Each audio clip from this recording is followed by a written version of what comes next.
Avui hem vingut a l'acte de lliurament de premis als treballs de recerca de batxillerat de la Universitat Ramon Llull. Amb aquests premis el que es fa és celebrar la curiositat d'aquests alumnes que realitzen aquestes investigacions durant força mesos amb l'objectiu de conèixer una miqueta millor el món que els envolta.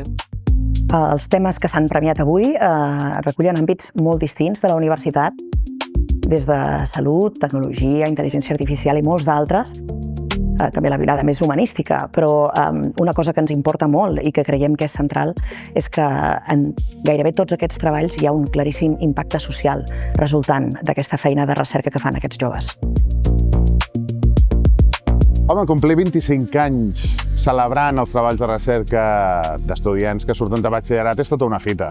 És tota una fita no només perquè ens permet veure l'evolució, no només de les temàtiques, sinó de les metodologies i els interessos de la gent jove que han anat evolucionant durant tots aquests 25 anys.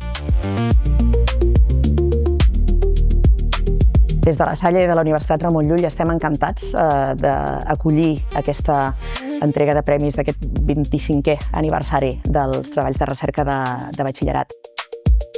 Celebrar el talent jove i celebrar-ho, a més amb aquests 25 anys, és una alegria per tots.